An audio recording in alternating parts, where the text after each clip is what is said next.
السلام علیکم ورحمۃ اللہ وبرکاتہ. سورہ بقرہ آیت نمبر 178 and 179. اعوذ باللہ من الشیطان الرجیم. بسم اللہ الرحمن الرحیم. جیسے کہ ہم جانتے ہیں کہ قرآن حکیم میں جتنے بھی احکامات آئے ہیں اور جتنے بھی ٹاپکس آئے ہیں اللہ تعالیٰ نے ان کو سورہ بقرہ کے اندر سمرائز کر دیا.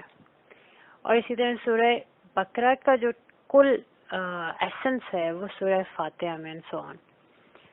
قرآن حکیم میں ایک اصول ہے کہ القرآن یفصل بعد البعد.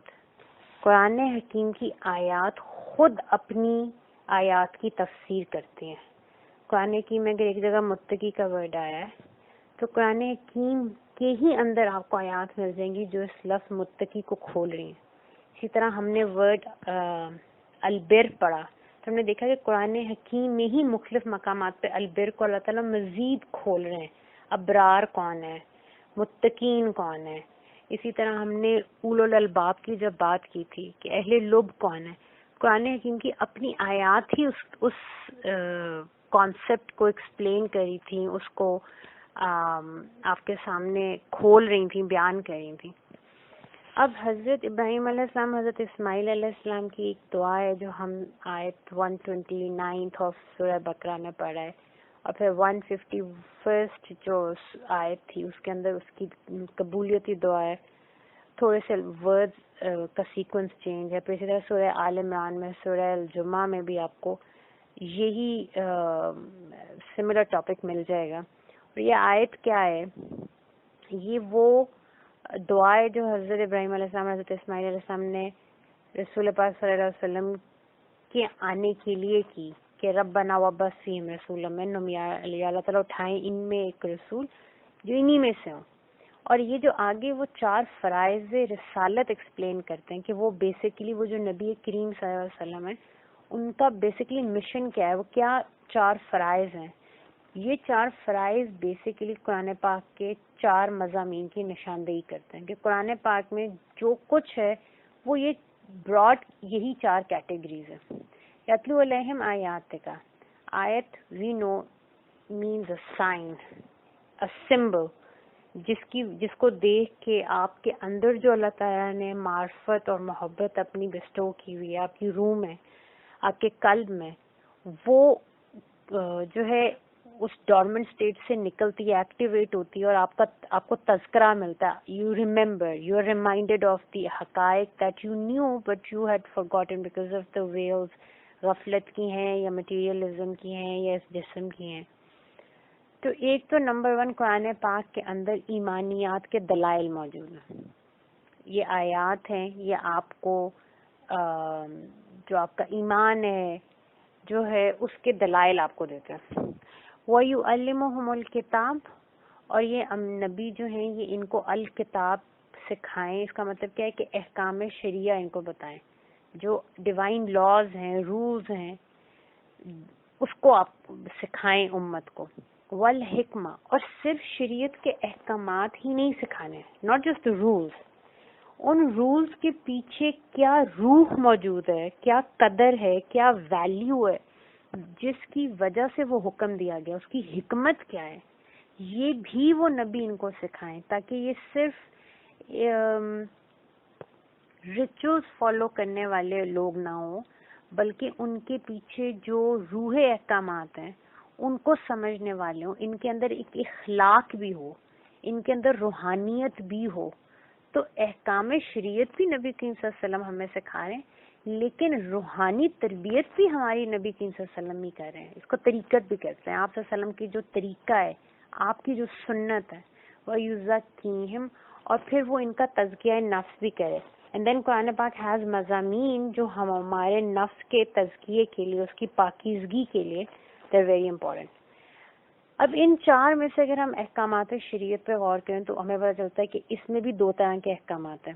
ایک وہ جو عبادات سے متعلق ہیں اور ایک وہ جو معاملات سے متعلق ہیں. اس وقت جو آیت ہمارے سامنے ہے اور اس کے بعد جو آنے والی آیات ہیں، آگے جو کچھ آیات آ رہی ہیں، ان کے اندر basically one after another there are 3 احکامات شریعت، جن میں سے 2 تو آپ کے معاملات کے متعلق ہیں جو پہلے آ جاتی ہیں، اور عبادت پھر جو تیسری ہے وہ عبادت ہے، اور عبادت جو کہ حقوق اللہ، اللہ تعالیٰ اس کو بعد میں لے کے آتے ہیں، حقوق العباد کو اللہ تعالیٰ پریسیڈ کر دیتے ہیں.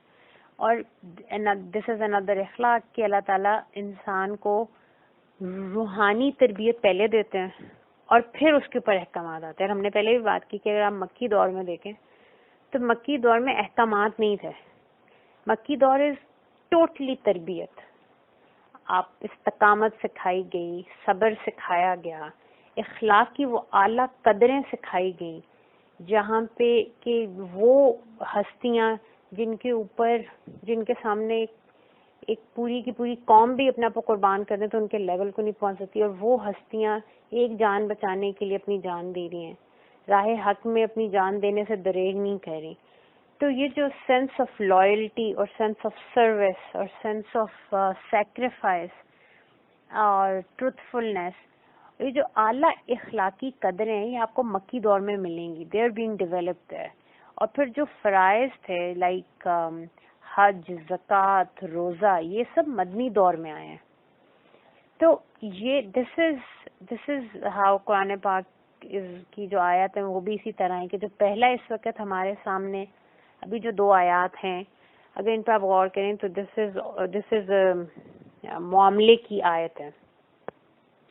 اب جب کہ البر کل جو گڈنس ہے، کل جو بھلائی اور نیکی ہے، that has been explained completely. اس میں کوئی ایمبیگوٹی نہیں ہے، کنفیوژن نہیں ہے. اللہ تعالیٰ ایک پرانا جو غلط نظریہ تھا جو صرف ریچولز کے اوپر فوکس کرتا تھا، اللہ تعالیٰ نے اس کی نفی کی ایک طرح سے، اور کہا کہ ٹھیک ہے وہ ریچولز بھی انسان جو دینی ریچولز ہیں ان کو بھی فالو کرنا بھی ایک حد تک بھلائی ہے، لیکن وہ بھلائی کمپلیٹ نہیں ہے جب تک اس کے اندر روح نہیں ہے اور اس کے اندر ایمان نہیں ہے اور اس کے اندر وہ اعلیٰ قدریں نہیں ہے جو کہ پھر آگے اللہ تعالیٰ ایکسپلین کرتے ہیں کہ اس کے اندر معاملات بھی ہیں، حقوق بھی ہیں، فرائض بھی ہیں. And it's like this complete personality change that Allah Ta'ala wants in a moment. اور یہ نہیں ہے کہ آپ ہاف کوکڈ اپنا ریلیجن بنا لیں، آپ کچھ چیزیں پسند کر لی، کچھ چیزیں آپ نے چھوڑ دیں، جو پسند آیا نفس کو اس کو ایکسیپٹ کر لیا، باقی چیزوں کو ڈینائی کر دیا. بلکہ البر کی وہ جو آیت ہے ویری کمپریہنسولی وی ٹرائیڈ کہ ہم اس کو پڑھ سکیں. تو اب جب کہ البر ایکسپلین ہو چکا، now we have to fit in the injunctions جو اللہ تعالیٰ کے احکامات اور وارننگز ہیں جو ہمیں دی گئی ہیں، ان کو ہم نے اس فریم ورک میں فٹ کرنا ہے اور اس کو کمپارٹمنٹلائز کرنا ہے properly, because every thing has its place. تو اب یہ جب آپ کو سمجھ آ گئی کہ گڈنس کیا ہے تو اب احکامات آگے آ رہے ہیں. سب سے پہلا حکم کیا ہے؟ یا ایھا الذین آمنو، اے ایمان والوں.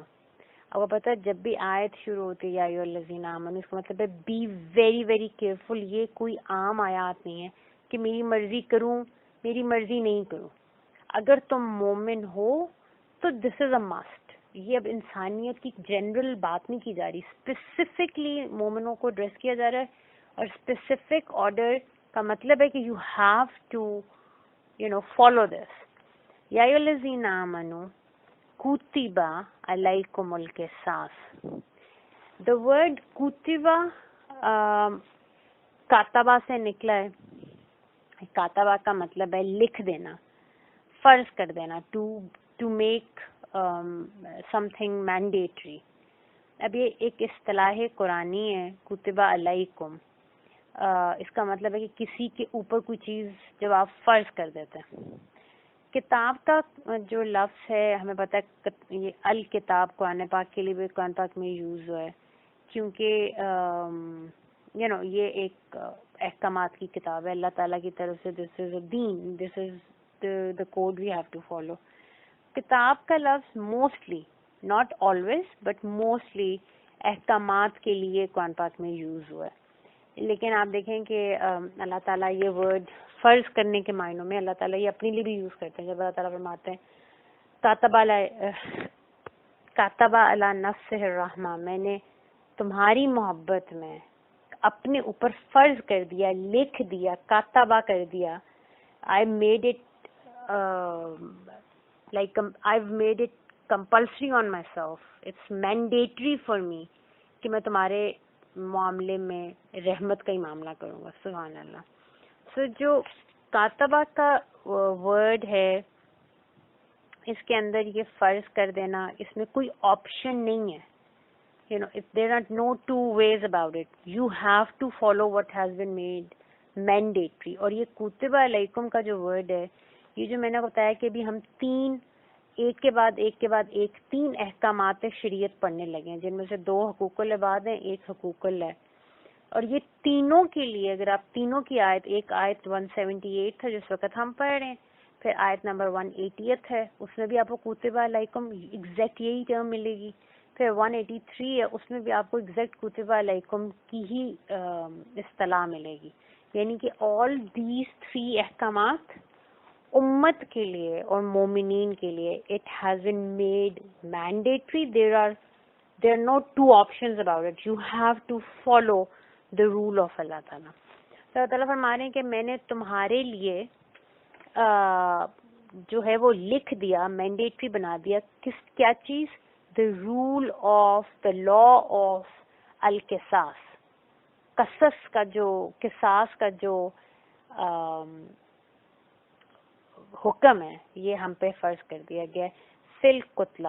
اب فی القتلہ کا مطلب کیا؟ قتل کے معاملے میں. یہاں پہ قتلہ جو ہے یہ فعیل قتیل کے وزن پر ہے, یعنی کہ مقتول.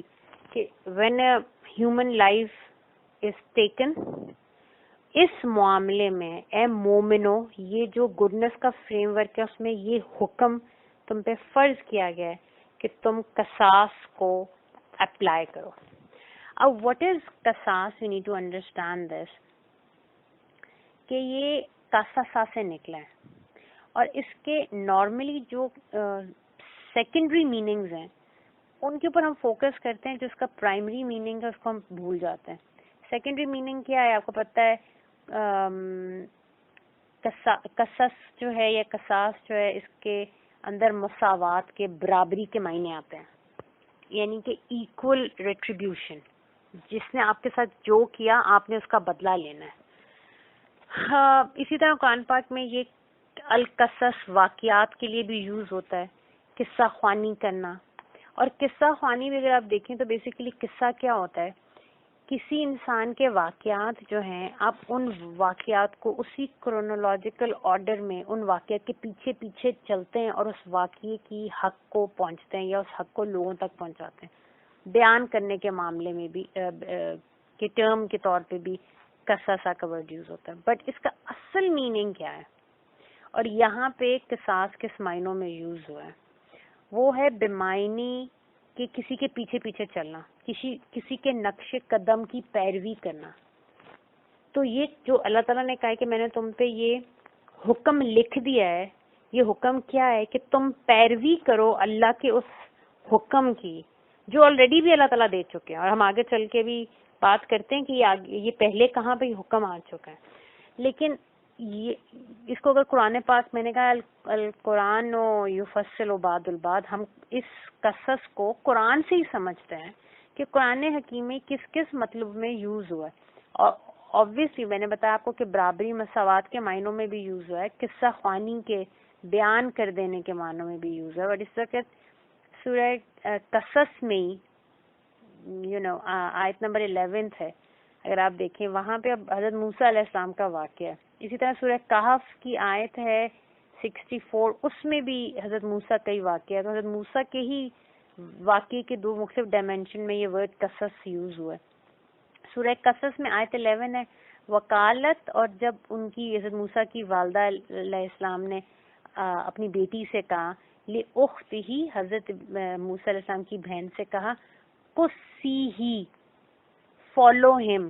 جب کریڈل ڈال دیا گیا دریا میں, اب والدہ ہیں, اللہ کے حکم پہ انہوں نے اپنے بیٹے کو موجوں کے حوالے تو کر دیا, بٹ ماں ہیں, بے چینی ہے, تو بیٹی کو کہا کہ فالو ہم, اس کے پیچھے پیچھے چلو and see where he ends up.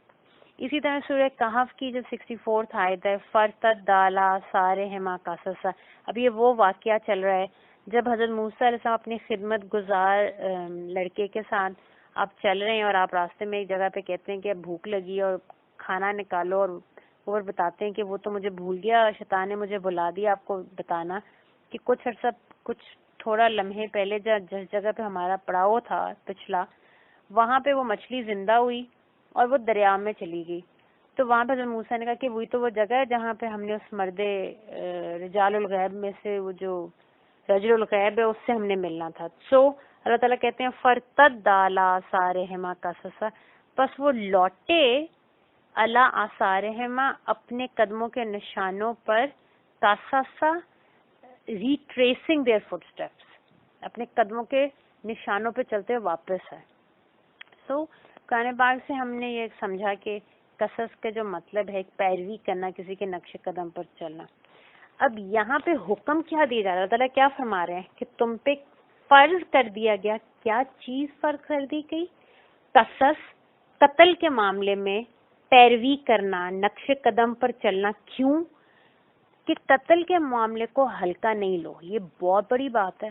پوری ہوش مندی اور سمجھداری کے ساتھ حقائق اور مجرم کے پیچھے چل کر حق کا کھوج لگاؤ، پھر مقدمات کی پیروی کرو. یعنی کہ یہ حکومت کا اور اداروں کا فرض ہے، اور سوسائٹی کا، امت رسول اللہ صلی اللہ علیہ وسلم کی جو بھی مینیجریل سوسائٹی کے انتظامیہ ہے، ان کا یہ فرض ہے کہ اگر قتل ہو گیا، ایک انسانی جان اور انسانی جان کی حرمت ہے، وہ اگر انسانی جان کسی نے لے لی ہے تو اب اٹس یور ریسپانسبلٹی کہ حقائق کے پیچھے جاؤ، دیکھو حق کیا ہے، پھر مجرم کی نشاندہی کرو، اور پھر وہ جب پکڑا جائے تو پھر اس کے اوپر مقدمہ چلاؤ اور حق طریقے سے چلاؤ، اور اس میں اہل خانہ پر کوئی کسی قسم کا دباؤ نہیں ڈالا جائے گا، نہ ہی قاتل سے کوئی انڈیو ہمدردی کی جائے گی وغیرہ وغیرہ، اس کو کیفر کردار تک پہنچایا جائے گا. سو یہاں پہ اب یہ قصص کا کیا مطلب ہوا کہ نقش قدم پر چلتے ہوئے، یعنی کہ we follow the evidences and how things happened, we try to put pieces together, اور پھر ہم مجرم کو ڈھونڈتے ہیں، ٹھیک ہے، اور اس عمل کے انجام کو پہنچایا جاتا ہے. We follow the footsteps and we go to the مجرم and then we get him to one of the 3 options of the انجام دیٹ اللہ تعالیٰ نے اس کے لیے. اب ایک بہت امپورٹنٹ چیز یہ ہے کہ 3 آپشنز ہیں جب کسی کی جان لی جاتی ہے، ٹھیک ہے، لیکن یہ پہلے یاد رکھیں کہ یہ آپشنز کون کون سی ہیں شریعت کے مطابق، اور اس آپشن کے اوپر اونس کس کا، who is going to choose these options, is it society, is it the court which is going to choose کس آپشن کو اس بندے پہ اپلائی کیا جائے اس مجرم پہ، یا از اٹ دا ورثا who are going to choose کہ ان تینوں آپشنز میں سے کون سی آپشن چوز کی جائے. تو the 3 options of قصاص، ایک number 1 life is taken, so now you have a right to demand the murderer's life in return. Execution کا آپ کو حق حاصل ہے. جو ورثاء ہیں ان کے پاس یہ حق ہے کہ اگر مجرم پکڑا گیا اور ثابت ہو گیا کہ یہی مجرم ہے، یا تو آپ کو گواہ مل گئے یا آپ نے تحقیقات کی اور آپ کو پتہ چل گیا کہ یہ مجرم ہے، کورٹ نے صرف یہ ثابت کرنا ہے گواہیاں لے کے اور تحقیقات کرا کے کہ مجرم کون ہے. اس کو سزا کیا دینی ہے اس کا کورٹ فیصلہ نہیں کر سکتی. یہ 3 احکامات ہیں. یہ اسلامی کورٹس کی بات ہو رہی ہے اور اسلامی نظام کی بات ہو رہی ہے کہ اسلامی معاشرے میں اللہ تعالیٰ نے 3 آپشنز ہمیں دی ہیں. ان 3 آپشنز میں سے کون سی آپشن ہم نے فالو کرنی ہے یہ ورثاء آپشن چوز کریں گے، کورٹ چوز نہیں کر سکتا. نمبر 1 آپشن یہ ہے کہ ورثاء ڈیمانڈ کریں کہ ہمیں جان کے بدلے جان دی جائے، ایگزیکیوشن، ٹھیک ہے. سیکنڈ آپشن یہ ہے کہ وہ فیملی اس انسان کو سو کر سکتی ہے، اس سے بلڈ منی لے سکتی ہے، یعنی کہ ایک فائنینشیل ریٹریبیوشن ان کو مل جائے. اس کو دیت کہتے ہیں، خون بہا بھی ہم کہتے ہیں. یعنی کہ وہ ایک قیمت ہے، اور یہ دیت کی قیمت سنت میں آپ کو فکسڈ بھی ملتی ہے، اور میرے سامنے 100 اونٹ ہیں، پھر اسی طرح کچھ چاندی میں کچھ تعداد ہے اس وقت exactly I don't know, but it's a fixed amount. لیکن آبویسلی آپ کو جب حدیث پڑھتے ہیں آپ کو پتہ چلتا ہے کہ اور وہ آپ کو دیکھنا بھی پڑے گا حالات اینڈ جو آگے آپ کے بندہ ہے وہ اس کی فائنانشیل سچویشن بھی, بٹ دیت کا ایک آپ کے پاس آپشن ہے. And the third option is forgiveness. Then they can forgive the murderer. وہ معاف بھی کر سکتے ہیں. لیکن اگین میں پھر سے اس بات کو ہائی لائٹ کر رہی ہوں کہ who chooses the option of سزا, ان تینوں آپشنز میں سے it is only the family. وہ رساں ہیں اسلامک لا کے مطابق جو not the court, جو یہ سزا کا فیصلہ کریں گے. سو آپ یہ دیکھیں کہ اسلام ایک جسٹس سوسائٹی اور ایک جسٹس سسٹم کی بات کرتا ہے, اور یہ جو کلوجر ہے گریونگ فیملی کے لیے, یہ کلوجر کب آتا ہے؟ اگر خدا نہ خواستہ آج کسی کی, میرے پیارے کی جان لی جاتی ہے and I have the option to choose, تو for my closure it's important that I get to choose what should happen to the person who took such a valuable life, even if I forgive him or her. ٹھیک ہے, تو وہ closure تو آ گیا نا, وہ آپ کے اندر جو ایک آگ لگی ہوئی ہے, جو آپ ایک تکلیف ہے اور آپ کا your heart and your soul is bleeding for the one you loved, اور جس کی جان جو ناحق لے لی گئی, بے گناہی میں اس کو مار دیا گیا. تو ایون اگر آپ اس قاتل کو معاف بھی کر دیں تو کیونکہ آپ نے خود معاف کیا ہے تو آپ کو کلوجر مل جاتا ہے, آپ کو ایک سکون آ جاتا ہے. چاہے آپ دیت لے لیں, اس میں بھی کہیں پہ یہ حکم نہیں ہے کہ نعوذ باللہ پیسے لے لیا تو اس نے اپنے بھائی کا خون بیچ دیا. ایسی جو جاہلانہ باتیں یہ ہم کر سکتے ہیں, قرآن نے اس طرح کی جاہلانہ چیزوں کو لفٹ نہیں کراتے اللہ تعالیٰ. اور پھر آبویسلی اگر اتنا انسان کے اندر ہے تکلیف ہے یا غصہ ہے کہ انسان معاف بھی نہیں کر سکتا, نہ وہ دیت لینا چاہتا, تو one can ask for execution as well. اب وائی دیز احکامات, یہ قصص کے, کیونکہ آج کے جو ہمارے ماڈرن سسٹمز ہیں, اسپیشلی جو ویسٹرن ہمارا ہے, تو سارا جو جسٹس سسٹم ہے انفارچونیٹلی ہم لیتے اس کو فرام دا ویسٹ ہیں, اور ویسٹ کے آئیڈیاز ہم سے بہت ڈفرینٹ ہیں. لیکن یہ جو ہمارے اسلامی شریعت کے قوانین اور اسلامک قوانین ہیں, کیوں یہ اتارے گئے؟ کیونکہ اللہ تعالیٰ انسان کی جان کی حرمت کو قائم کر رہے ہیں, اور یہ سورہ مائدہ میں بہت ایکسپلین کی گئی انسانی جان کی حرمت. انسانی جان نہایت مکرم ہے, اور کیوں نہ ہو, یہ جسم جو میرا ہے آپ کا ہے, یہ اللہ تعالیٰ نے اپنے ہاتھوں سے بنایا. مجھ پہ بھی اللہ نے حرمت قائم کی ہے کہ اس جسم کو ہلاکت میں نہ ڈالو, اس کو, یہ اللہ سے کے ہاتھوں سے بنا, اس سے اچھے کام لو, اس کا خیال رکھو.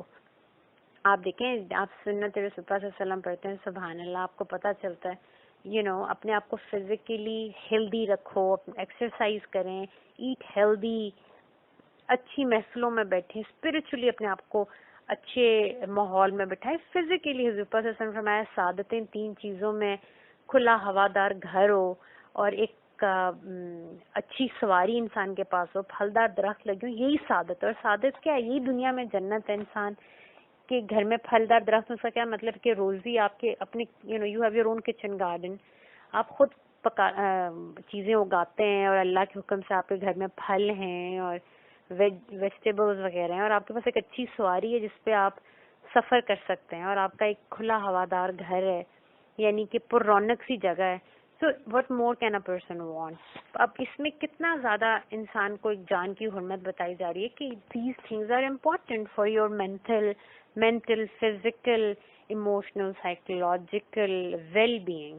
تو مجھے بھی بتایا گیا اس جان کی بہت قدر کرو, دوسرے انسان کو بھی بتایا گیا کہ یہ اللہ کے ہاتھوں سے بنا انسان ہے, اس کی اللہ کی بارگاہ میں بہت قدر و قیمت ہے, اور اس جسم سے بھی بڑھ کے اس جسم میں جو روح ہے وہ اللہ کا امر ہے, اور اللہ تعالیٰ نے یہ ایک فیصلہ کیا ایک زندگی کا, اور یہ ایک امانت ہے جو رب کی ہے. تو میں بھی امین ہوں اپنی جان کی, اور لوگوں نے بھی اس امانت کا خیال رکھنا ہے. تو یہ جو جان کی حرمت ہے, اس معاملے میں جو ہم سورہ مائدہ کو پڑھتے ہیں, ایز اے سمری میں اس وقت یہاں پہ بات کر دیتی ہوں کہ جو پہلا قتل ہوا ہمیں پتہ ہے حضرت آدم علیہ السلام علیہ السلام کے 2 بیٹے ہیں، حضرت حابیل علیہ السلام اور قابیل. اب قابیل نے out of his jealousy, because حضرت حابیل علیہ السلام حضرت آدم علیہ السلام کے بہت فرما بردار تھے اور بہت پیارے تھے، اور اسی طرح وہ اپنے رب سے بھی بہت زیادہ کنیکٹڈ تھے.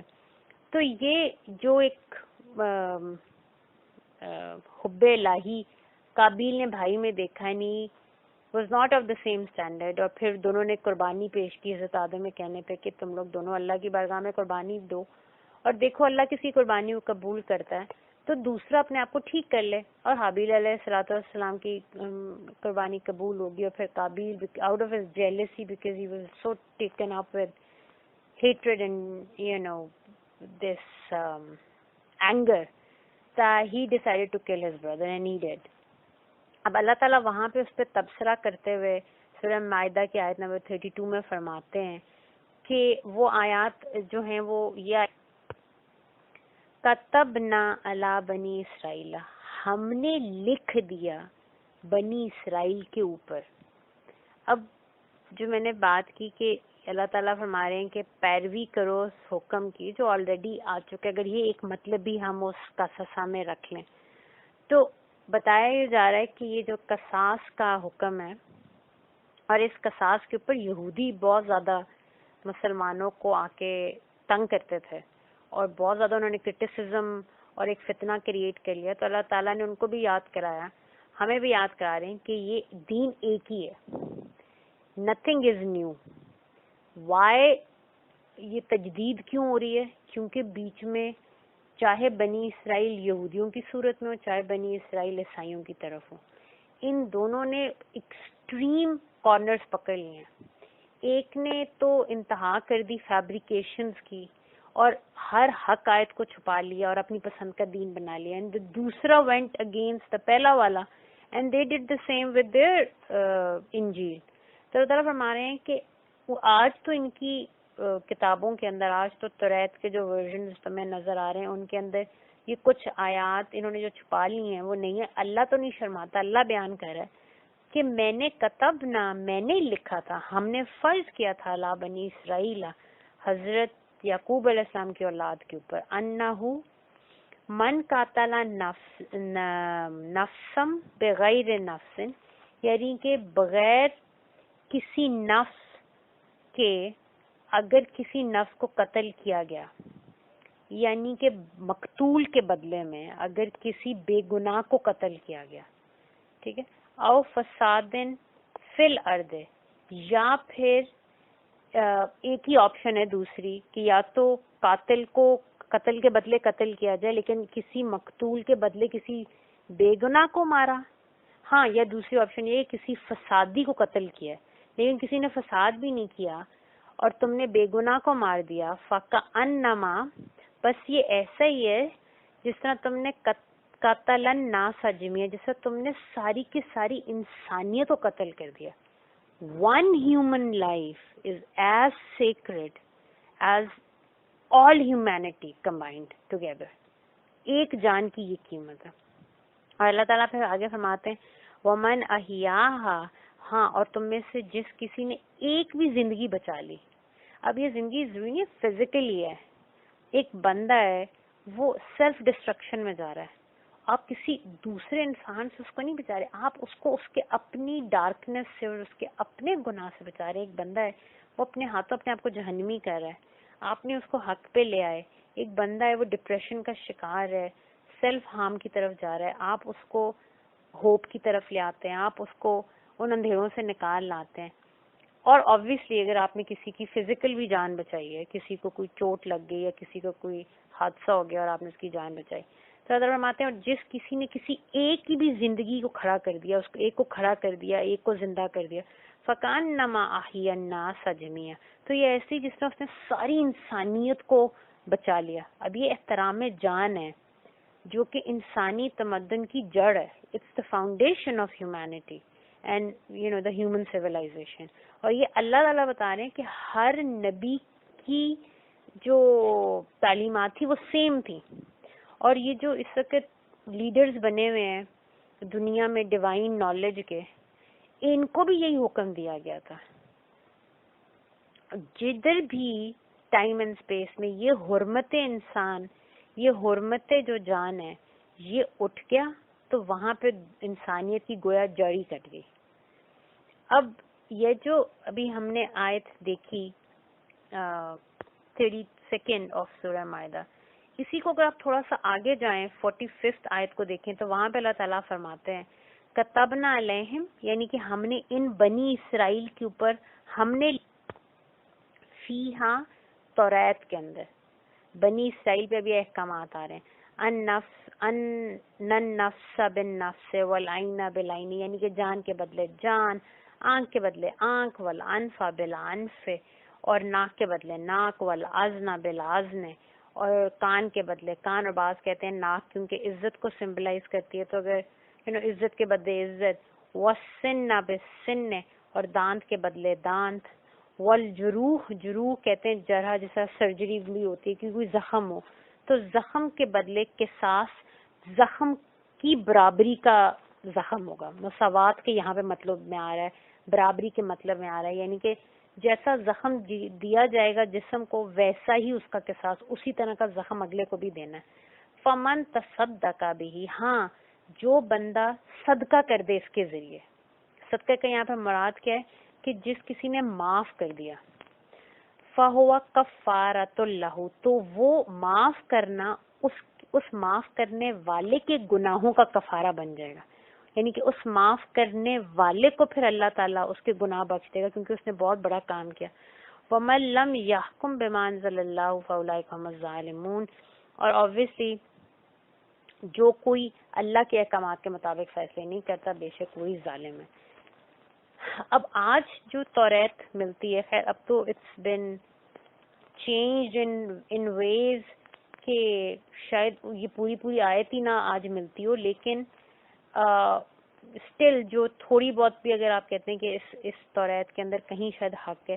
آج کی توریت میں یہ جو ابھی 45 آیت میں نے سورہ مائدہ کی پڑھی، اس میں جہاں سے ورڈ شروع ہوتے ہیں فمن تصدق بہ فہو کفارۃ لہ اور آخر تک، یہ ورڈز جو ہیں یہ ٹکڑا مٹا دیا گیا. اور بار بار قرآن پاک میں اللہ تعالیٰ یہ فرماتا ہے نا کہ تم نے آیات حق کو خود چھپایا ہے.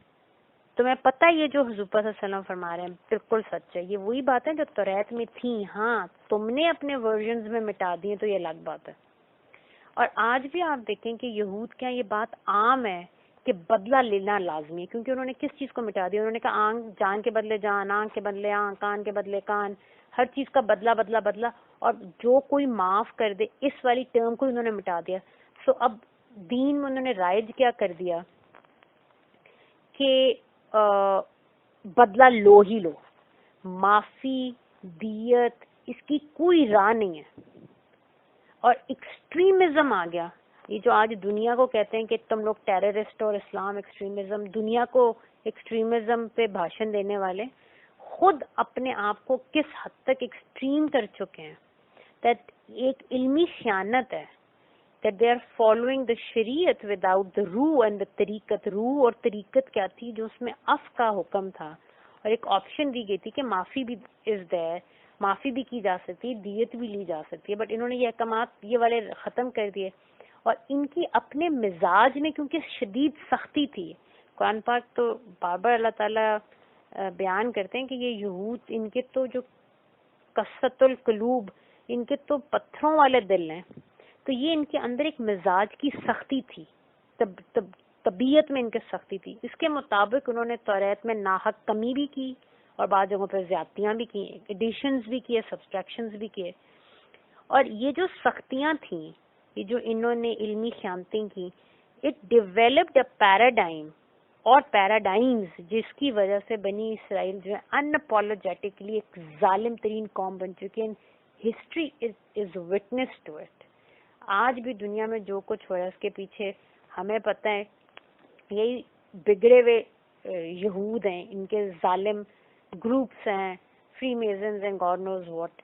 اور قرآن پاک میں یہ کہ اسی سورہ مائدہ میں اللہ تعالیٰ آگے 82 آیت جس میں اللہ تعالیٰ فرماتے ہیں لا ضرور بضرور، اے امت رسول صلی اللہ علیہ وسلم لَتَجِدَنَّ تم لوگ پاؤ گے اشد الناس سے انسانوں میں سے شدید تر عداوۃ للذین آمنوا اپنے ایمان والوں کے لیے نفرت کرنے والے جو شدید تر پوری ہیومینٹی میں سے تمہیں نظر آئیں گے جو دشمن بغض رکھنے والے نفرت رکھنے والے الیہود والذین اشرکوا مشرکین اور یہود.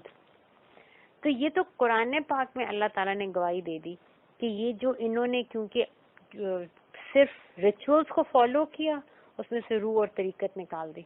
اسی طرح آپ دیکھیں دوسری طرف کرسچینٹی ہے اس کا بالکل ایکسٹریم دوسرا ویو آ گیا کہ سب کو معاف کر دو کسی کو سزا نہ دو. کیپٹل پنشمنٹ کو وہ آج کہتے ہیں کہ جی اس سے زیادہ جو ہے وہ ان ہیومن کوئی چیز نہیں ہے. اور یہ جو مسلمانوں کے ہاں اتنی ظالمانہ نعوذ باللہ سزائیں ہیں دے آر ناٹ ہیومنز یہ ان ہیومن ہیں اور ہم بہت ہیومینیٹیرینز ہیں اور ہم ہیومن رائٹس کے چیمپئنز ہیں. ایک پہ گال پہ کوئی چپیڑ لگاتا ہے تو دوسرا گال اس کو پیش کر دو. اب ان کے اندر یہ باتیں کیسے ہیں کیونکہ جب یہودیت نے اتنی شدت اپنا لی ریچولز میں خالی شریعت میں جس کے پیچھے کوئی روح نہیں تھی جس کے پیچھے کوئی طریقت نہیں تھی جس کے پیچھے کوئی قدر نہیں تھی. تو جب حضرت عیسیٰ علیہ السلام آئے تو آپ نے آ کے روحانی تربیت اور روحانی دین کے جو پہلو ہیں ان پہ فوکس کیا بہت زیادہ. اور بنی اسرائیل جو کہ اپنے آپ کو سکت ان کا وہ گروپ جو آپ کو نہیں مانتا تھا یہود کہتے تھے تو ان یہودیوں کو سمجھایا کہ خالی شریعت کے ظاہر پر عمل نہیں کرنا بلکہ شرعی احکامات کی جو روح ہے جو ان کے اندر قدر ہے اس کو بھی اپنانا ہے. اور اسی لیے یہ جو آیت البر اس سے بالکل پچھلی آیت جو ہے وہ آیت البر کیوں ہے اللہ تعالیٰ فرما رہے ہیں یہ صرف ادھر ادھر منہ چہرے مشرق اور مغرب کی طرف پھیرنا یہ جو ایک ریچول ہے صرف یہی نیکی نہیں ہے. ٹھیک ہے تم نے قصاص کا یہ حکم جاری کر لیا بٹ یہ alone this is not نیکی. جو اس کے اندر ایمان باللہ ہے وہ کیا ہے کہ تم اللہ کی آیت کو پورا حق بیان کرو لوگوں کو وہ قدریں بھی سکھاؤ جن کی وجہ سے آیات آئی ہیں ان کی حکمتیں بھی سکھاؤ. سو آیت البر کا یہاں پہ اگر آپ ریفرنس دیکھیں تو یہ سمجھایا جا رہا ہے کہ روح دین کو سمجھو واٹ از کل نیکی بس تم نے یہ کہہ دیا کہ اچھا ٹھیک ہے جان کے بدلے جان بس ٹھیک ہے اتنا ہی رکھ لو معافی کا ان کو بتاؤ ہی نہ کیونکہ in your imagination and in your head you think کہ نہیں اگر معافی کی بات کی تو یہ تو بگڑ جائیں گے. دوسری طرف کرسچنز ہوئے ہیں وہ کہتے ہیں کہ نہیں اچھا سزا کی آیتوں کو چھپا لو کیونکہ سزا دے کے تو لوگ اور خراب ہو جائیں گے. معافی اس معافی کرنے سے لوگ جو ہے نا ان کی تربیت ہوگی وہ موٹیویٹ ہوں گے نیکی کی طرف. اب دونوں ان نیچرل ایکسٹریمز پہ چلے گئے. تو ایز اپوز ٹو یہ جو جیوز ہیں یہ جو سخت دل والے قسوۃ القلوب جن کو اللہ تعالیٰ کہتے ہیں اس سورہ حدید میں آپ دیکھیں تو اللہ تعالیٰ فرماتے ہیں کہ ایز اپوز ٹو دیز وہ جو حضرت عیسیٰ کے ماننے والے ہیں ان کے اندر آپ کو نرم دل ملیں گے رحم دل لوگ ملیں گے. تو قرآن پاک یہ ان کی دو مختلف طبیعتوں کا ذکر کر رہے ہیں. لیکن بات وہی ہے کہ آپ دیکھیں ایک طرف کرسچنز ہیں ایکسٹریم پہ ہیں مجرم کو مجرم نہیں سمجھتے بلکہ ان کا تو یہ کہنا ہے کہ مجرم تو ذہنی مریض ہوتا ہے اس کے لیے انسٹیٹیوٹس بنائیں. اور آپ ڈاکومنٹریز دیکھیں جو پریزنز وغیرہ پہ بنتے کتنے پریزنرز ایسے ہیں کہ باہر وہ ہوم لیس ہوتے ہیں بھوک اور افلاس کا شکار ہوتے ہیں چھوٹی چھوٹی چوریاں اس طرح کی ڈاکے شاکے ڈال کے وہ جان بوجھ کے اپنے آپ کو پکڑواتے ہیں تاکہ وہ ان انسٹیٹیوٹس میں جائیں کیونکہ وہاں پہ وہ بجائے سزا دینے کے وہ آپ کا ایک بے گناہ انسان سے زیادہ وہاں خیال رکھ رہے ہوتا ہے. So they basically what are they doing? They're encouraging these mad behaviors کیونکہ لوگوں کو پتہ ہے سزا تو ملنی نہیں.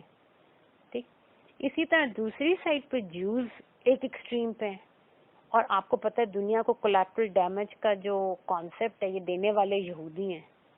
آپ دیکھیں 9/11 کے بعد اور اسی آیت کا جو اگلا ٹکڑا ہے اس سے اس 9/11 کی ایگزامپل کا ایک بہت اچھا مطلب لنک بن جاتا ہے کہ اللہ تعالیٰ اس آیت میں فرما رہے ہیں جس وقت ہم پڑھ رہے ہیں کہ الحر بالحر والعبد بالعبد والانثى بالانثى. المعرفہ ہے the known حر جو آزاد ہے. قاتل کی بات ہو رہی ہے کہ اگر قاتل آزاد ہے تو اس کے بدلے میں کس کی جان لی جائے گی؟ بالحر. جو ہے اس سے سمجھ آ رہی ہے، ورنہ لوگ نارملی نا اس آیت کو بہت غلط انٹرپریٹ کرتے ہیں کہ آزاد کے بدلے کسی بھی آزاد کو، اور عاجز یا عبد کے مطلب ہے کہ جو امپلائر ہے یا جو غلام ہے یا جو خدمت گزار ہے، خدمت گزار کے بدلے کسی بھی خدمت گزار کو، اور انسا عورت کے بدلے کسی بھی عورت کو. ایسا نہیں ہے. یہ جو ال کا ورڈ ہے اس سے پتہ چل رہا ہے the حر جس نے قتل کیا بالحر اسی کی جان لی جائے گی، اور وہ جو خدمت گزار تھا العبد بالعبد اسی کی جس نے عمل کیا ہے اسی کو سزا دی جائے گی. there is no other option in Islam. اللہ تعالیٰ قرآن پاک بھرا ہوا ہے جو یہ غلط تفسیریں کرتے، پتہ نہیں قرآن کو پڑھتے کیوں نہیں سمجھ کے. اللہ تعالیٰ فرماتے ہیں اگر باپ نے غلطی کی تو بیٹے پہ نہیں اس کا بوجھ ہوگا، اور بیٹے نے غلطی کی تو ماں باپ پہ اس کا بوجھ نہیں ہوگا. ہر انسان نے اپنا بوجھ خود اٹھانا ہے. ہر عورت اور مرد اللہ کی بارگاہ میں حاضر ہوں گے اور ہر کسی نے اپنا اپنا حساب دینا ہے. اس دن کوئی کسی کا بوجھ نہیں اٹھائے گا. اتنے بڑے اخلاق کو دینے والا کیا یہ کہہ سکتا ہے کہ اگر ایک آزاد، اور یہاں پہ آزاد سے یہ کیونکہ غلامی کا تو کانسیپٹ اسلام میں نہیں ہے، تو یہاں پہ آزاد سے مراد ہے کہ جو معاشرے میں معتبر لوگ ہوتے ہیں، معزز لوگ ہوتے ہیں، تو اس کے بدلے یہ نہیں کہ آپ کسی بھی معزز کو مار دیں گے. آزاد کے بدلے وہی آزاد، جس حر نے یہ کام کیا اس کے علاوہ کسی حر کی جان نہیں لی جا سکتی. جس عبد نے یہ کام کیا اس کے بغیر کسی دوسرے عبد کی جان نہیں لی جا سکتی. اسی نے اپنی جان دے کے کفارہ ادا کرنا ہے. اسی طرح وہ عورت جس نے قتل کیا ہے وہی اپنی جان دے گی تو ایکول ریٹریبیوشن ہوگا، تو مساوات ہوں گے. ایسا نہیں ہے کہ آپ قتل کے بدلے جس کو مرضی اگلے خاندان میں سے آپ قتل کریں اور پھر ایک پہ اکتفا نہ کریں اور آپ قتل کرتے ہی جائیں. اس کو بھی مزید ڈیفائن کرتے ہیں. لیکن یہاں پہ آپ غور کریں، جو میں نے کہا کہ 9/11 کے آپ ایگزامپل دیکھیں کہ آج یہ ویسٹ کیپٹل پنشمنٹ کو جو ہے اس کے انکاری ہیں اور کہتے ہیں کہ قرآن پاک جو ہے وہ بہت شدت نعوذ باللہ کی طرف لے کے جاتا ہے. اور قرآن پاک میں حالانکہ اس کیپٹل پنشمنٹ کی پوری حکمتیں بیان کی گئی ہیں، اور ہمارے ہاں بھی یہ لوگ کہتے ہیں کہ جی اس قرآن پاک میں چور کی سزا ہے ہاتھ کاٹ دیں. آپ دیکھیں ہاتھ نہ کاٹنے کی وجہ سے اس وقت ہماری سوسائٹی میں جتنے بڑے، حضرت شعیب کی قوم سے بھی شاید بڑے بڑے ہمارے ہاں یہ آپ کو معاشی ٹیررسٹ ملیں گے، اور اپنے آپ کو سوسائٹی کے معزز ترین لوگ کہتے ہیں، اور جب پکڑے جاتے ہیں کورٹ کہتا ہے کہ یہ صادق و امین نہیں ہے اور یہ کرپٹ ہیں اور انہوں نے اربوں کا پیسہ کھایا ہے. آپ سوچیں کہ اگر ان کو یہ ان کے ہاتھ کاٹے جاتے ہیں، یہ جو اپنے آپ کو معزز اور شرفا کہتے ہیں، تو اس سوسائٹی میں کسی کی مجال نہیں ہوتی چوری کی. چوری کو چھوڑیں، یہ ملاوٹ اس طرح کی چیزیں بھی لوگ نہ کرتے ہیں. ٹھیک ہے، تو ایک طرف تو کہتے ہیں کہ جی قرآن پاک کی یہ سزائیں نعوذ باللہ ان ہیومن ہے. ٹھیک ہے، اور دوسری طرف ہماری سوسائٹی میں ایک قتل کے بدلے میں جو قاتل کا خاندان ہے اس کے کتنے بے گناہ مار دیے جاتے ہیں، اور پھر وہ لوگ بدلے میں جو اب نئے قاتل بن گئے ان کے خاندان کے کتنے اور پھر ایک قتل در قتل کی ایک چین چل پڑتی ہے، اور کتنے سال، کتنے ڈیکیڈز تک ان دو خاندانوں کے بچے جو ہیں وہ چھپائے رکھے جاتے ہیں، کیونکہ جیسے ہی وہ کوئی سامنے آتا ہے اسے قتل کر دیتے ہیں. اب یہ 9/11 میں اگر قرآن پاک کا یہ اصول ہو تو جن لوگوں نے، جن کے بارے میں آج تک یہ تو پتہ ہی نہیں چلا کہ who were the actual terrorists، لیکن whoever they were، اگر نہیں بھی پتہ چلا، چلے وہ مسلمان بھی تھے، وہ مرڈررز انہی پلینز میں مر بھی تو گئے. ٹھیک، قرآن نے تو بنی اسرائیل پہ بھی فرض کیا کہ وہی جان کے بدلے وہی جان دے گا جس نے جان لی ہے. اسی کا کان کاٹا جائے گا جس نے کسی دوسرے کا کان کاٹا ہے، جس نے کسی دوسرے کو زخم دیا اسی سے آپ بدلہ لیں گے. ٹھیک، تو انہوں نے اللہ تعالیٰ کے احکامات کو ان ہیومن کہہ کے اپنے کہ ایک طرف تو اتنی ہپوکریسی ہے کہ کیپٹل پنشمنٹ نہیں ہونی چاہیے، مجرم کو مجرم نہیں سمجھتے، ذہنی مریض ڈکلیئر کر دیتے ہیں، دوسری طرف دنیا کو کولیٹرل ڈیمیج جیسا ظالمانہ اور فرعونی نظریہ بھی انہوں نے ہی دیا کہ وہ تو جو بھی ہوا اس 9/11 کے نام پہ انہوں نے اسلام آج دیکھیں کہاں کہاں نہیں اسلام بلیڈ کر رہا، افغانستان دیکھیں نسلی انہوں نے مسلمانوں کی جینوسائیڈ ہے، اگر وہاں پہ 3,000 لوگ مر بھی گئے اور انہوں نے الحر بالحر والعبد بالعبد والانثى بالانثى نہیں بھی کرنا تھا، 3,000 کے بدلے یہ دنیا میں صرف 3,000 مسلمانوں کو مار سکتے تھے اگر اس جاہلانہ کانسیپٹ کو مان لیا جائے کہ کوئی بھی جان دے گا ان کے بدلے میں۔ آج آپ دیکھیں ملینز افغانستان میں، سیریا میں کانسٹنٹ بلڈ شیڈ ہے، عراق میں کانسٹنٹ بلڈ شیڈ ہے، امت اس وقت خون خون ہے۔ وائی؟ بیکاز ہم نے بھی ان کو شے دی کیونکہ we went with their logics, اور آج کولیٹرل اسلام میں کوئی کولیٹرل ڈیمیج نہیں ہے، جس نے قتل کیا ہے اسی نے قتل ہونا ہے۔ ایسا نہیں ہے کہ ایک قاتل کو مارنے کے لیے آپ 50 بے گناہ مار دیں صرف یہ کہہ کے کہ جی وہ ایک کیونکہ بہت ظالم تھا اس لیے ان 50 کو اپنی جان دینی پڑی اس ایک کے مرنے کے لیے۔ There is no concept of collateral damage in Islam۔ اسی لیے اللہ تعالیٰ ہمیں امت وسطیٰ کہہ رہے ہیں۔ ایک تو ہم اس لیے امت وسطیٰ ہیں کیونکہ ہم اللہ اور رسول پاک صلی اللہ علیہ وسلم کے احکامات اس باقی دنیا تک پہنچا رہے ہیں، لیکن اس کانٹیکسٹ میں ایک ایکسٹریم کرسچنز کی، ایک ایکسٹریم یہودیوں کی، اور بیچ میں میانہ روی والی، اللہ کے حق کو حق کہنے والی، اللہ کے حلال کو حلال کہنے والی، اللہ تعالیٰ نے جس کو ظلم کا اس کو ظلم کہنے والی، اللہ نے جس چیز کو حرام کا اس کو حرام کہنے والی، اور میانہ روی پہ اتباع رسول اللہ صلی اللہ علیہ وسلم میں چلنے والی ہم امت وسطیٰ ہیں۔ ہمیں حکم یہ ہے کہ جس نے گناہ کیا ہے سزا بھی اسی کو ملے گی، کیونکہ حدیث شریف ہے بابا رسول اللہ صلی اللہ علیہ وسلم نے فرمایا کہ تمام مسلمانوں کی جان کی قیمت برابر ہے۔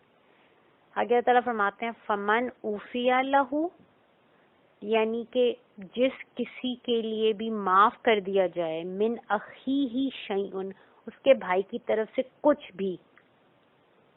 اب یہاں پہ آپ کو یہ بات سمجھ آ رہی ہے جو یہ فمن اوفیا لہو ہے کہ قصص کا ایک تو پہلو یہ ہے ٹھیک ہے کہ آپ نے مجرم کو ڈھونڈا، مجرم کی تحقیقات کی، جب پروو ہو گیا کہ مجرم کون ہے اب اس کے اوپر حد لگ رہی ہے۔ اگر وہ رسا جو ہیں وہ آپٹ کریں کہ اس پہ حد لگنی ہے جان کے بدلے جان، لیکن قصص کا دوسرا پہلو یہ ہے کہ جو ورثاء ہیں وہ معاف بھی کر سکتے ہیں۔ اب دیت بھی معافی ہے اور ٹوٹل معافی بھی معافی ہے۔ دیت کیوں معافی ہے؟ کیونکہ اس میں بھی کمپنسیشن لے رہے ہیں مقتول کے ورثاء، لیکن وہ قاتل کو تو چھوڑ رہے ہیں تو اس لیے دیت بھی معافی ہے۔ اور اگر وہ اوور آل فی رضا اللہ تعالی للہ وہ اگر کسی کو معاف کر دیتے ہیں تو obviously وہ تو پھر معافی ہے ہی ہے۔ من اخیہ شیئن، یہ جو اللہ تعالیٰ فرماتے ہیں کہ اس کے بھائی کی طرف سے اگر ان کو معاف کر دیا جائے، کیا بتایا جا رہا ہے مسلمانوں کو؟ اب یہ وہ والی بات ہے کہ دیکھیں قرآن پاک کے اندر دو طرح کی تعلیمات آپ کو نظر آتی ہیں نا، ایمانی اخلاقی روحانی تعلیمات ہیں جن کو آپ اسپرچول اسٹرکچر کہتے ہیں، اسی طرح قانونی تعلیمات ہیں جو آپ کو لاز ملیں گے جن کو آپ کہتے ہیں ایک لیگل اسٹرکچر ہے۔ بعض دفعہ انسان آیات پہ کیونکہ ہم غور و فکر نہیں کرتے، اور 179 آیت میں اللہ تعالیٰ یہی کہہ رہے ہیں یا اولو الالباب، اے اہل لب تم لوگ کیا غور و فکر نہیں کرتے؟ اے قلب رکھنے والے کیا تمہارے دل اتنے روشنی تمہیں سمجھ نہیں آ رہی کہ یہ لیگل اسٹرکچر اسپرچل اسٹرکچر میں دیر از نو کانفلکٹ؟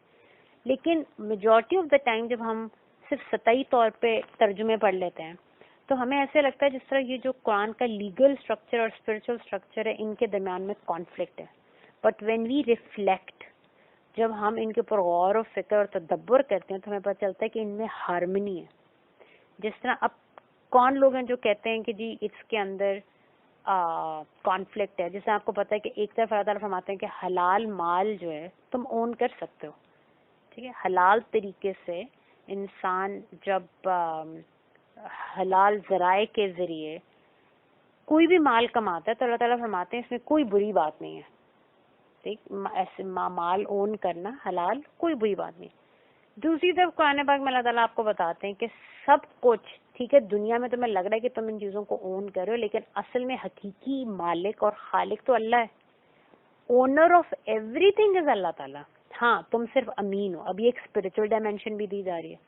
دیکھنے میں انسان یہ سمجھ ہے کہ اللہ تعالیٰ تو دو باتیں کرے, پہلے کہہ رہے تم بھی اونر ہو, بعد میں کہہ رہے نہیں تم اونر نہیں ہو, تم تو امین ہو, میں ہوں. لیکن جب آپ تدبر کرتے ہیں تو آپ کو سمجھ آتی ہے کہ ایک فزیکل ٹرمز میں آپ چیزوں کو اون کر رہے ہیں اور اللہ تعالیٰ کہہ رہے ہیں حلال طریقے سے اس چیز کو اون کرنا. ساتھ ہی اسپرٹ قدر یہ سمجھا رہے ہیں کہ یہ فزیکلی تم اون کر رہے ہو, لیکن یاد رکھنا کہ تمہیں یہ ذاتی تمہاری یہ ملکیت نہیں ہے, یہ عطا ہے اللہ کی. عطائی طور پہ تمہیں دی گئی ہے, تم اس کے امین بنائے گئے ہو, لیکن ذاتی طور پہ یہ ہر چیز تم بھی اور تمہاری اون کی بھی ہر چیز بھی ذاتی طور پہ اللہ تعالیٰ کے.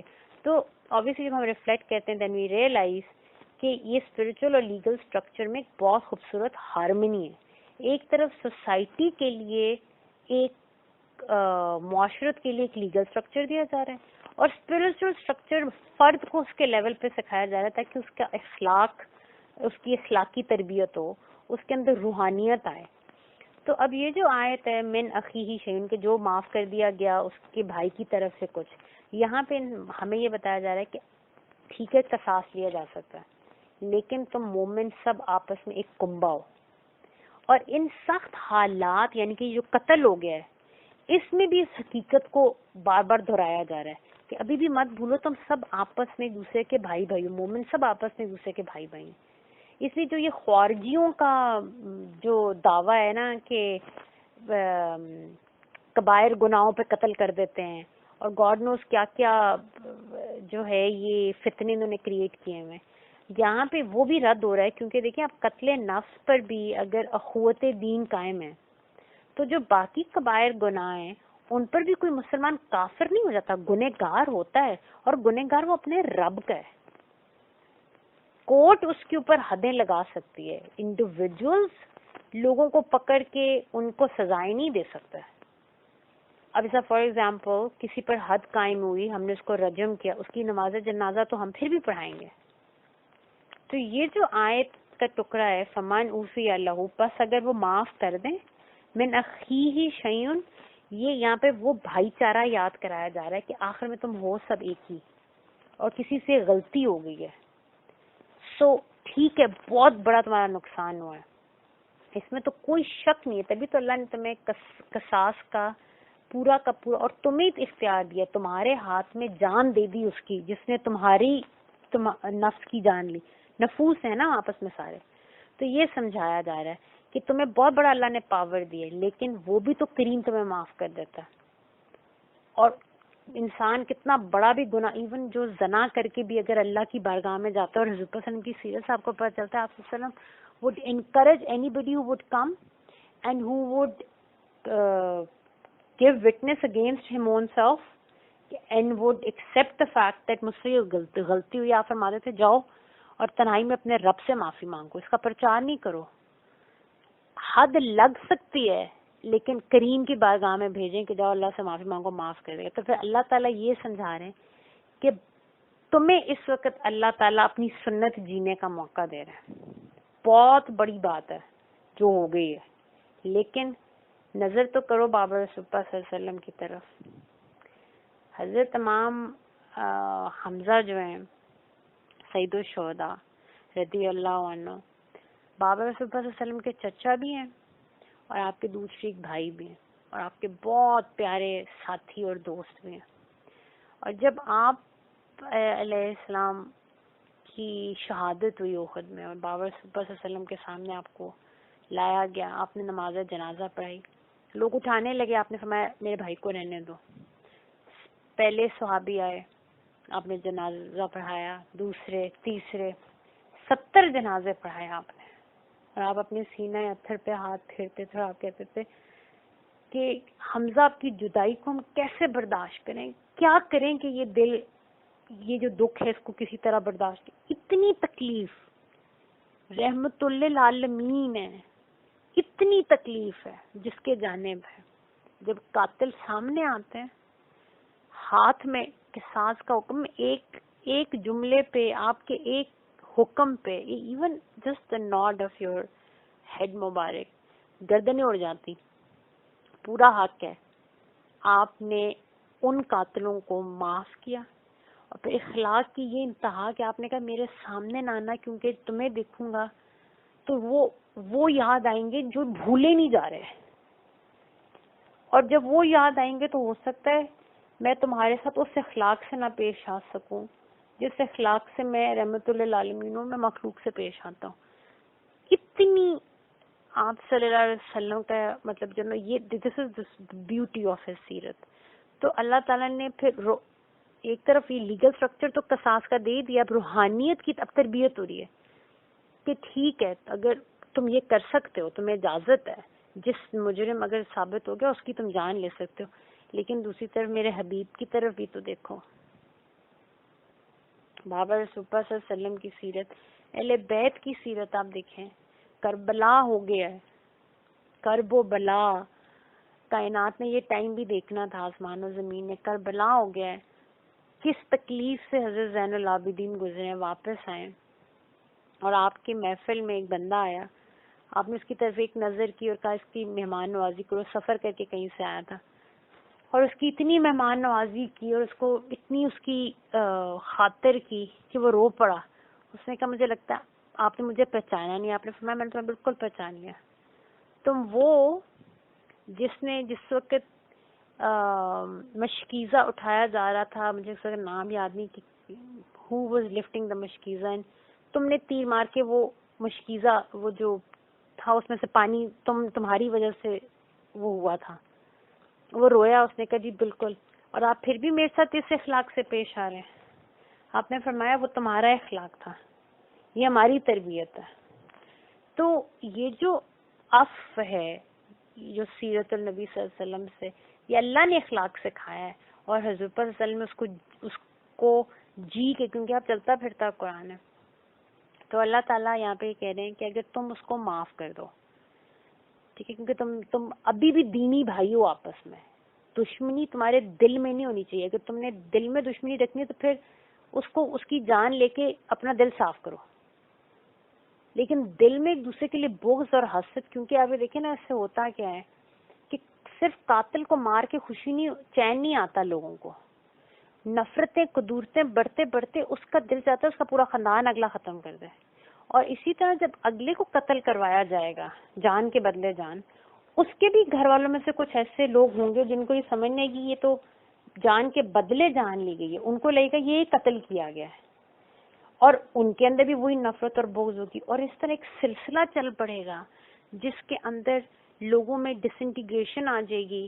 وہ یہ بھول جائیں گے کہ مومن ایک سیسا پلائی ہوئی دیوار ہے, اور یہ ایک جسم کی طرح ہے جس میں ایک دکھتا ہے دوسرا بھی دکھتا ہے.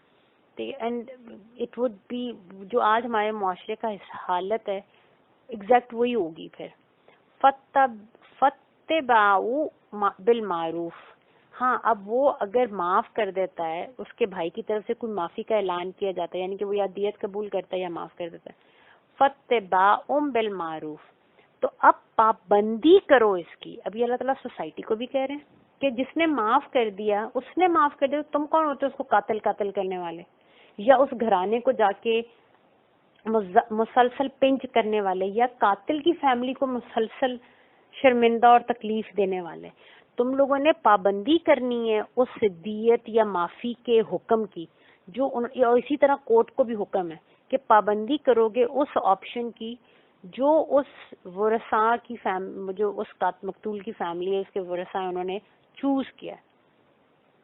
وَأَدَاءٌ إِلَيْهِ بِإِحْسَانٍ, اور اگر یہ معافی ان دا فارم آف دیت تھی تو اداؤن الیہ, ان کی طرف اس کو ادا کر دو. بے احسان میں دو مطلب ہیں, ایک ان کا احسان مانتے ہوئے, یعنی کہ قاتل کی جو فیملی ہے وہ آپ کے بھی بچے کی جان لے سکتے تھے, ان کو حق تھا اللہ کی طرف سے, لیکن انہوں نے اس کی جان چھوڑ دی, اس کو معاف کر دیا, یہ بہت بڑا احسان ہے. تو اس فیملی کے احسان مند رہو، اس کے احسان کو مانو. اور دوسرا اس کا مطلب یہ ہے کہ اور ادا کرو ان کی طرف اس دیت کو احسن طریقے سے. ان کو دھمکاؤ، ڈراؤ نہیں، ان کو تنگ نہ کرو اس دیت کے دینے میں، یا اس دیت کو دینے کے بعد لوگوں کو یہ نہ کہتے پھرو کہ انہوں نے تو اپنے پیارے کی جان کی قیمت ہم سے لے لی. استغفر اللہ. ذالک تخفیف من ربکم، یہ تمہارے رب کی طرف سے ایک لائٹننگ ہے، ایک بوجھ کے ہلکا کر دینے کا معاملہ ہے. والرحمہ، اور یہ تمہارے رب کی رحمت ہے. یعنی کہ اللہ تعالیٰ نے جان کے بدلے صرف جان کی آپشن ہی نہیں دی. It could have been made an eye for an eye, جس طرح یہودیوں نے کیا کہ اللہ کے پورے احکام جو ہیں وہ سامنے نہیں لے کے اس حکم کے اندر سے آدھی جو چیزیں وہ کاٹ دیں، تو این آئی فار این آئی ہو گیا. اور اس وقت آج دنیا آگ لگی ہوئی ہے نفرتوں کی اور جنگوں کی. انسان آج سب سے زیادہ سوفسٹیکیٹڈ اور سب سے زیادہ درندہ ہے آج کے زمانے میں. اب آپ دیکھیں منطقی طور پہ منطقی بات بھی یہ اور اصل قانون بھی یہ کہ جان کے بدلے جان کے اوپر قصاص ہے. لیکن رب تعالیٰ نے کتنی نرمی کر دی ہے انسان کے لیے کہ زندگی کی بھی ایک راہ نکال دی اپنی رحمت سے. تو یہ رحمت اللہ تعالیٰ کہہ رہے ہیں یاد کرو تمہارے رب کی طرف سے یہ ایک بہت بڑی تمہارے لیے زندگی کی صورت پہ پیدا کی گئی ہے. اور رحمت اس میں کیا ہے؟ دو پہلو ہیں. ایک نمبر 1 مقتول کے ورثاء کی کمپنسیشن ہو گئی ہے. اگر وہ دیت لے لیتے ہیں تو بھی ان کی کمپنسیشن ہے، اور اگر وہ معاف کر دیں تو اللہ تعالیٰ فرماتے ہیں ان کی یہ معافی اتنی بڑی ایک نیکی ہے، اتنا بڑا ایک صدقہ ہے کہ اب ان کے گناہوں کا یہ کفارہ کے طور پہ ایکسیپٹ کیا جائے گا. تو دونوں جہانوں کی بھلائیاں ہیں. کتنی بڑی رحمت ہے. دیت لے لیں گے تو بھی ان کا اس دنیا کا ایک طرح سے کمپنسیشن تو نہیں ہے ایک جان کی، but this is a way out. اور اگر وہ معاف کر دیتے ہیں تو آخرت کی بھلائیاں ہی بھلائیاں. اور دوسری طرف اس میں رحمت قاتل کی اور اس کی فیملی کے لیے کہ قتل در قتل کا جو سلسلہ ہے وہ ختم ہو جائے گا. فَمَنِ اعْتَدَىٰ بَعْدَ ذَلِكَ، ہاں پھر بھی کوئی حدوں کو توڑے، یعنی کہ کیا کیا حدیں ٹوٹ سکتی ہیں.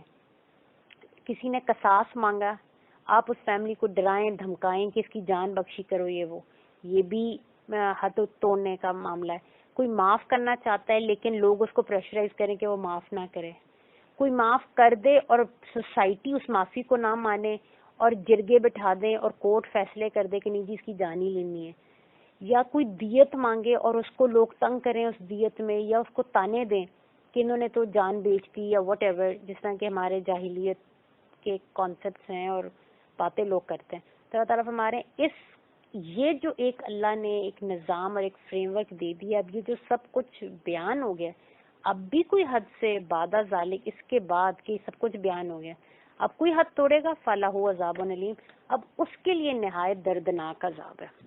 وَلَكُمْ، اور بے شک تم لوگوں کے لیے، فل کے ساتھ خاص اور یہاں پہ لکم یا ایھا الذین آمنوا کی بات ہو رہی کہ اے ایمان والو تمہارے لیے فل کے ساتھ یہ جو جان کے بدلے جان ہے، اللہ تعالیٰ نے روحانی پہلو بھی دے دیے ہیں. قصاص بھی بتا دیا اور پھر یہ بھی بتا دیا کہ معافی بھی ہے، دیت بھی، اور وہ بہت ایک موٹیویٹ بھی کیا کہ آن این انڈیویجول لیول یہ روحانی اخلاقی راہ جو عفو کی ہے یہ بہت اعلیٰ ہے. لیکن اب لکم کی بات ہو رہی ہے کہ ایک فرد کی بات نہیں ہو رہی، سوسائٹی کی بات ہو رہی ہے. یعنی کہ جو اسلامی معاشرہ ہے اس کو اللہ تعالیٰ کہہ رہے ہیں کہ فرد کے لیول پہ تو معاف کرنا بہت بڑی بات ہے، لیکن اسلامی معاشرے میں جو قصاص ہے جان کے بدلے جان، یعنی کہ جس نے غلطی کی اس کو سزا ملے، اس میں حیاتن تمہاری زندگی ہے. یا اولی الالباب، اے عقل رکھنے والے، اے قلب روشن رکھنے والے، تم غور تو کرو تمہارے لیے کتنی بڑی زندگی ہے اس قصاص کے حکم میں. کیوں ہے؟ If a society constantly forgives and ignores ظلم اور فتنہ تو کیا ہوگا؟ آپ کے جو قاتل ہیں دندناتے پھریں گے، کسی کو ڈر ہی نہیں ہے کہ یہاں تو سب معاف کر دیتے ہیں، یہاں تو جان کے بدلے جان والا کوئی کانسیپٹ ہی نہیں ہے. آج آپ ویسٹ میں دیکھیں ریپسٹ ہیں، اللہ معاف کرے، اتنی زیادتیاں کرتے ہیں، 2-3 سال کی قید کاٹتے ہیں، یا ان کے جو لائرز ہیں وہ پلی کرتے ہیں کہ جی یہ تو نفسیاتی مریض ہے، اس کو تو فلاں ریہیب میں ہونا چاہیے, اس کے ساتھ تو بچپن میں یہ واقعات ہوئے, اس کے ساتھ تو ہمدردی کرنی چاہیے. ہیومنائز کرتے ہیں ریپسٹس کو. وہ 5-6 سال کی سزا بھی نہیں ہوتی, اور وہ وہاں سے نکل آتے ہیں, اور پھر وہ آ کے اس سے بھی زیادہ گھناؤنے جرم کرتے ہیں سوسائٹی میں. And today you can even see movies made about this, and they are humanising those سائیکوز. اور آج کی جنریشن کو سکھا رہے ہیں کہ جی یہ اس میں بھی کوئی کولنس ہے. استغفر اللہ. تو جو لائف ہے وہ چیپ ہو جائے گی ایسے معاشرے میں جہاں پہ کوئی کسی کے جان کی کوئی قیمت ہی نہیں ہے, اور اگر قیمت ہے بھی تو صرف پیسوں میں ہے. تو پھر تو ہر امیر انسان جس سے بھی اس کو کوئی نفرت ہے وہ اس کو قتل کروائے گا اور اس کے گھر والوں کو دیت دے دے گا, جس طرح حالانکہ وہ جان انویلیوبل ہے. لیکن اس طرح کی سوسائٹی جہاں پہ کہ آپ سزائیں, اور وہ سزائیں بھی باحکمت سزائیں, آپ وہ سزائیں جو کہ اللہ نے نافذ کی ہیں, خالق نے جس نے بنایا ہے, اس نے جو وہ انسان کو جانتا ہے, اس نے جو سزائیں دی ہیں وہ انسان اگر چھوڑ دے اپنی پسند کی بنا لیں تو you are giving everyone a license to kill. اور آج اہل کفار بھی امت کو خون کر رہے ہیں اسی کولیٹرل ڈیمیج کے نام پر. ایک طرف تو وہ اپنے مجرموں کو مارنے نہیں دیتے, کوئی کرسچین کہیں پہ میس شوٹنگ بھی کر دے, کہتے ہیں جی یہ تو بیمار تھا, اس کو اٹھا کے انسٹیٹیوٹس میں ڈال دیتے ہیں. اور کہیں پہ اگر کوئی مسلمان کسی سے غلطی بھی ہو جائے, یا کسی کا ایون جھوٹا نام ہی کوئی مسلم ہے یا اسا کوئی ریفرنس بھی ہے, تو وہاں پہ پوری کی پوری بستیاں اجاڑ دیتے ہیں. تو اللہ تعالیٰ ان مسلمانوں کو یہ سمجھا رہے ہیں کہ یہ جو قصاص ہے, ایسی سوسائٹی بناؤ فرد کے لیول پہ بالکل روحانی اور اخلاقی راہ کو اپناؤ, معافی کا راستہ اپناؤ. بابا رسول پاک صلی اللہ علیہ وسلم نے جب اپنی پرسنل لائف کی بار آئی, اپنے حضرت امام حمزہ کی بھی جو ہے رضی اللہ عنہ کی بھی جو ہے قاتلہ کو اور قاتل کو آپ نے معاف کر دیا. لیکن جب معاشرے کا لیول آتا ہے, جب معاشرے میں یہ چیزیں بڑھتی ہیں, تو معاشرہ حد لگاتا ہے, اور ہونا بھی ایسے ہی چاہیے. اور پھر وہ بھی آپ کو سیرت النبی صلی اللہ علیہ وسلم سے حدیں ملتی ہیں جو لگائی گئی ٹو انشور کہ زندگی کی قیمت رہے, زندگی کی قدر و قیمت لوگوں کو پتہ ہو, جو انسانی جان کی حرمت ہے اس کی جو حرمت ہے وہ قائم. اب مسند امام زید بن علی میں یہ روایت موجود ہے کہ حضرت بابا مولا علی کا فرمان ہے کہ اگر کوئی عاقل جو عقل رکھنے والا مطلب ایک اڈالٹ ہے, وہ کسی کو انٹینشنلی قتل کرتا ہے, تو پھر آپ نے فرمایا کہ جو پہلی آپشن ہے وہ قصاص ہوگی اینڈ ناٹ دیت. آلدو ورثہ کو یہ حق حاصل ہے کہ وہ دیت لے سکتے ہیں, معاف بھی کر سکتے ہیں, لیکن آپ نے یہ حکیمانہ فیصلہ کیا کہ اگر کوئی ایک ایڈلٹ ہے وہ انٹینشنلی ایک بے گناہ کو قتل کرتا ہے تو پھر پہلی آپشن قصاص ہی ہوگی. اور یہ اسی آیت کی ایک تفسیر ہے کہ اللہ تعالیٰ فرما رہے ہیں کہ قصاص میں تمہارے لیے زندگی ہے, کیونکہ ایک بندہ انٹینشنلی قتل کر رہا ہے اور اس کو پتہ ہے کہ اگر معاشرہ مجھے اگلے نے معافی کر دینا ہے, میں تو اپنے جو مجھے جس سے نفرت ہے میں تو پہلے اسے ختم کروں نا, بعد میں نے معافی ہو جانا ہے. لیکن آپ نے کہا کہ نہیں, جو انٹینشنلی قتل کرتے ہیں, ہاں کسی سے غلطی ہو گئی, حادثاتی طور پہ کوئی بندہ فوت ہو گیا, یا وہ ہوائی فائر جیسا کوئی کرتا ہے اور کسی کو گولی لگ جاتی ہے, انٹینشنلی نہیں تھا, اس کے پیچھے کوئی ایک پلانڈ آؤٹ تھاٹ نہیں تھی, تو پھر تو ٹھیک ہے یہ معافی کا طریقہ.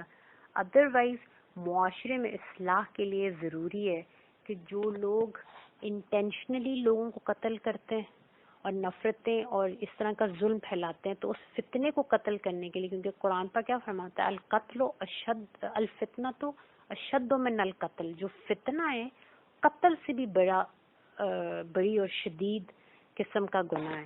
تو فتنے کو ختم کرنا بہت ضروری ہے. اسی طرح حضرت علی رضی اللہ عنہ نے اپنے زمانے میں ایک جو ذمی تھا, ذمی کا مطلب جو مائنورٹیز ہوتے ہیں, تو ایک مسلمان نے ایک مائنورٹی, ایک غیر مسلم کو جو کہ ذمی تھا, اس سوسائٹی میں رہتا تھا، مسلم سوسائٹی میں.